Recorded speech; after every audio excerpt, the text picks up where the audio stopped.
একই সাথে ঢাকা শহরের 4টি জেলায় আমরা সমাবেশ করব, গাজীপুরে করব, নারায়ণগঞ্জে করব, প্রত্যেকটি জেলা সমাবেশ হবে।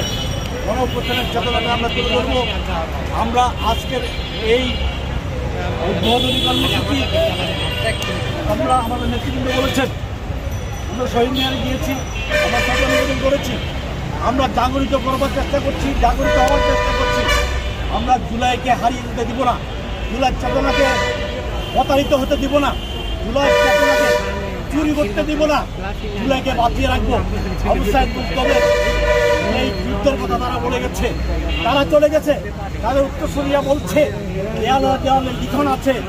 অবস্থায় যুদ্ধ শেষ হয় না, যুদ্ধ সেই যুদ্ধ করার দায়িত্ব আমার আপনার। সেই যুদ্ধ চালিয়ে যেতে চাই। আপনাদের সকলের সহযোগিতা প্রত্যাশা করে আজকের মতো কর্মসূচি আমরা এখানে সমাপ্ত করছি। সবাইকে ধন্যবাদ।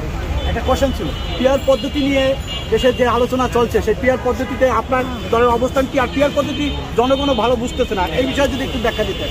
ধন্যবাদ। আমরা একটি উপনিবেশিক রাষ্ট্র কাঠামোকে বদলে দিয়ে নতুন একটি রাজনৈতিক বন্দোবস্তের কথা বলছি।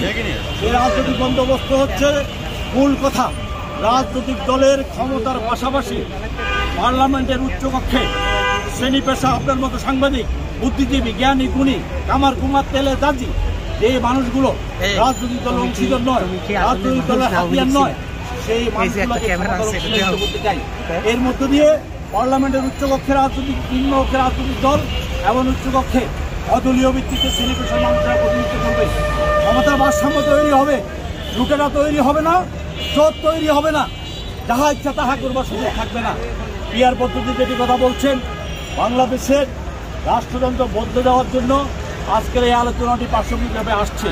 পিয়ার পদ্ধতি পৃথিবীর বহু দেশে আছে, বহু দেশে সফল হয়েছে, বহুভাবে মানসম্মতভাবে অংশগ্রহণমূলকভাবে আমরা করতে পারিনি।